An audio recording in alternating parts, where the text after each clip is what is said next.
Hello বন্ধুগণ, কেমন আছো সবাই? আশা করি অনেক ভালো আছো। আজকে আমরা ব্রাইট প্যাট একাডেমির মধ্যে আমাদের এসএসসি জিডি এর মধ্যে থাকা একটা গুরুত্বপূর্ণ সিলেবাসের মধ্যে জিকের সিলেবাস থেকে আমি গুরুত্বপূর্ণ কয়েকটি প্রশ্ন নিয়ে এসেছি, যেগুলা প্রতি বছর এসএসসি জিডি যেগুলা প্রতি বছর এসএসসি জিডি এসএসসি জিডি মধ্যে এসে থাকে, যেগুলা প্রতি বছর এসএসসি জিডির মধ্যে এসে থাকে প্রশ্ন। এই গুরুত্বপূর্ণ কয়েকটি প্রশ্ন থেকে আমি কয়েকটি প্রশ্ন উত্তর নিয়ে এসেছি। তো প্রথমে এখানের মধ্যে আমরা আজকে আলোচনা করব যে ভারতের জনগণনা এবং পঞ্চবার্ষিক পরিকল্পনার বিষয়ে। এগুলার বিষয়ে আজকে আমরা এখানের মধ্যে আলোচনা করব। তো প্রথমে আমরা জানব যে পঞ্চবার্ষিক ভারতের জনগণনা সেটা কি। জনগণনা কি, জনগণনার বিষয়ে আমরা আজকে এখানের মধ্যে প্রথমে বুঝব। তো জনগণনা হলো কোনো একটি নির্দিষ্ট সময়ে একটি দেশের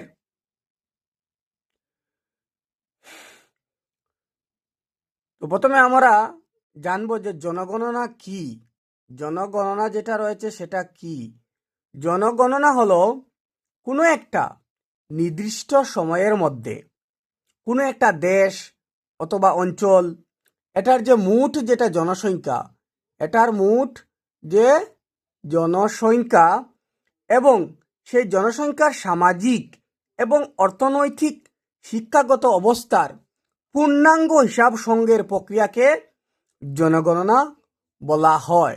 পূর্ণাঙ্গ এই সিস্টেমকে জনগণনা বলা হয়। সাধারণত এটা সরকার কর্তৃক নির্দিষ্ট সময় অন্তর ধরে ধরে এই জনগণনা করা হয়।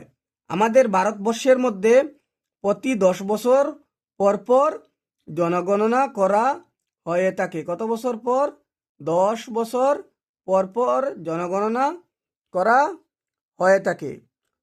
জনগণনার মাধ্যমে কি কি বের করা হয়, এর মধ্যে থেকে গুরুত্বপূর্ণ প্রশ্ন থেকে যায়, যেটার মধ্যে এই আমাদের সংখ্যা, মানুষের বয়স, মানুষের লিঙ্গ, শিক্ষা, পেশা, ধর্ম, ভাষা, বাসস্থানের স্থান, গ্রাম, শহর, এইগুলা আমাদের জনগণনার মাধ্যমে প্রকাশ এই তথ্য সম্পর্কে জনগণনার মাধ্যমে প্রকাশ করা হয়, সংগ্রহ করা হয়।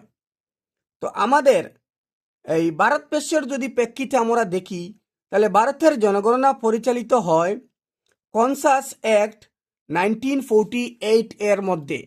1948 এর মধ্যে এটা একটা অ্যাক্ট বানানো হয় এবং এটি স্বরাষ্ট্র মন্ত্রকের অধীনে রেজিস্ট্রার জেনারেল ও জনগণনা কমিশনের দ্বারা সম্পন্ন হয়। এটা স্বরাষ্ট্র মন্ত্রকের অধীনে রেজিস্ট্রার জেনারেলের জনগণনা কমিশনারের দ্বারা এটা সম্পন্ন হয়।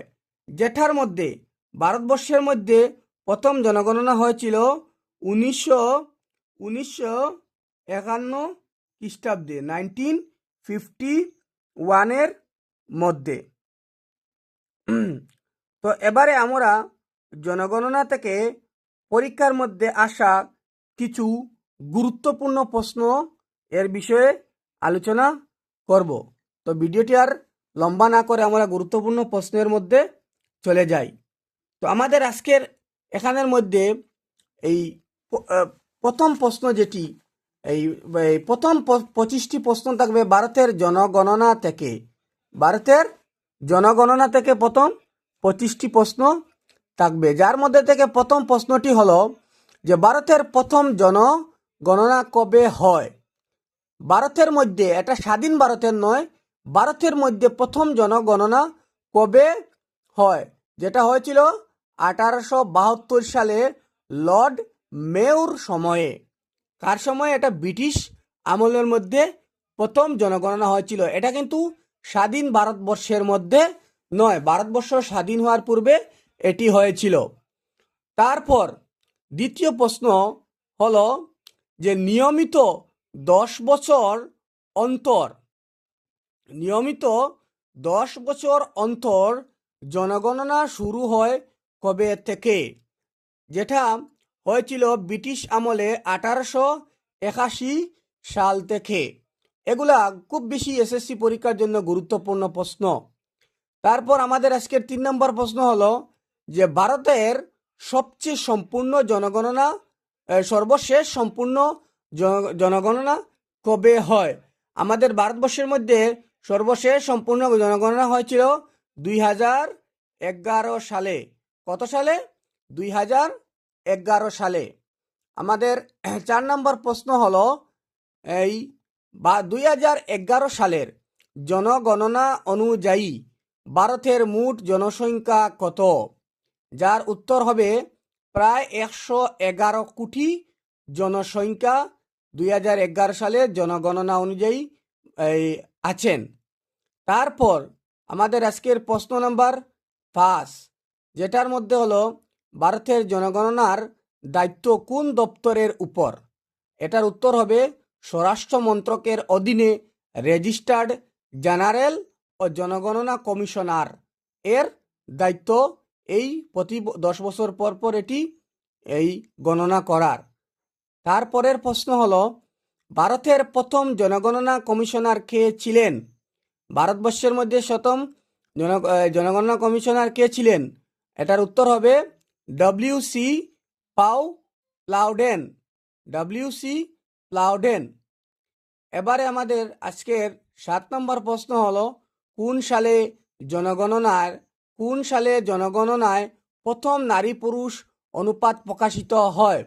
যেটা হলো 1901 সালে। কত সালে? 1901 সালে কি হয়? যে নারী পুরুষ অনুপাত প্রকাশিত হয়।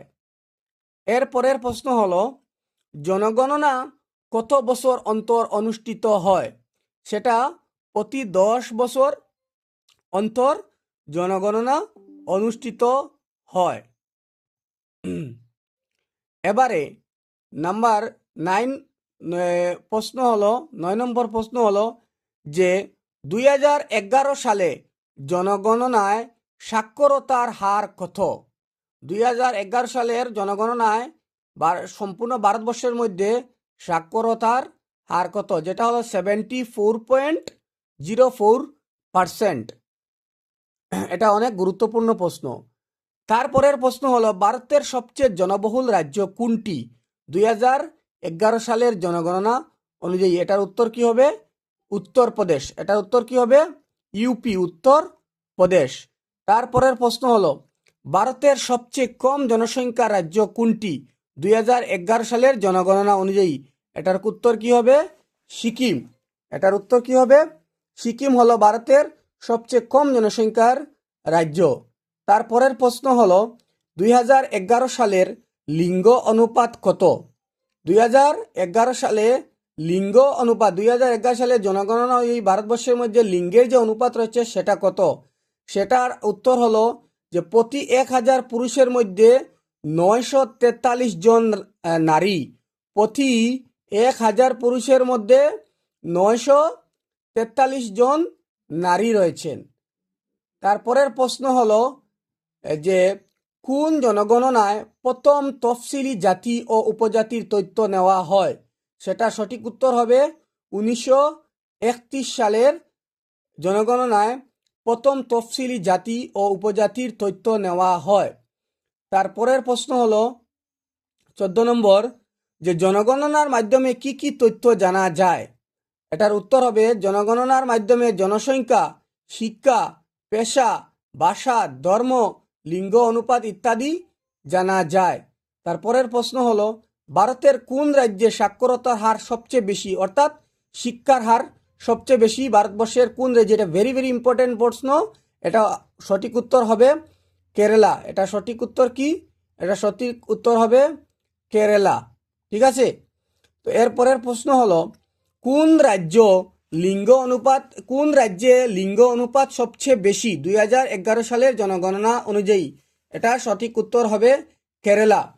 কোন রাজ্যের মধ্যে লিঙ্গের অনুপাত সবচেয়ে বেশি, অর্থাৎ এই এখানের মধ্যে পুরুষ বেশি অথবা মহিলা কম অথবা মহিলা বেশি পুরুষ কম, এভাবে বুঝায়। তো এখানের মধ্যে সঠিক উত্তর হবে কেরালা। 2021 সালের জনগণনা কেন হয়নি? এবার যদি প্রশ্ন আসে যে 2021 সালের জনগণনা কি জন্য হয়নি, এটা একটা ভেরি ভেরি ইম্পর্টেন্ট প্রশ্ন। সেটার সঠিক উত্তর হবে কোভিড-19 মহামারীর কারণে। কি কারণে? কোভিড-19 মহামারীর কারণে 2021 সালের জনগণনা হয়নি। তো এবারের প্রশ্ন হলো যে ভারতবর্ষের মধ্যে ভারতের প্রথম ডিজিটাল জনগণনা হওয়ার কথা ছিল কোনটি? তো ভারতের প্রথম ডিজিটাল জনগণনার কথা ছিল 2021 সালের যে জনগণনা সেটি। এগুলা আমি বেছে বেছে উত্তর বের করেছি, এগুলা পরীক্ষার জন্য খুব বেশি গুরুত্বপূর্ণ। এবারে 2019 নম্বর প্রশ্ন হলো শিশু লিঙ্গ অনুপাত বলতে কি বোঝায়? শিশু লিঙ্গ অনুপাত বলতে কি বোঝায়? এটা 6 বছর বয়সী শিশুদের লিঙ্গ অনুপাত বোঝায়।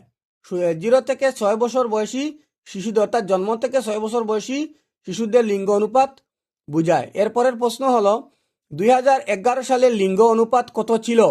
2011 সালে ভারতবর্ষের মধ্যে শিশু লিঙ্গ অনুপাত কত ছিল? সেটার সঠিক উত্তর হবে 919। সেটার সঠিক উত্তর কি হবে? 919, 919। এরপরের প্রশ্ন হলো যে জনগণনার আইনি ভিত্তি কোন আইন? এটার হলো যে কনসাস অ্যাক্ট 1948।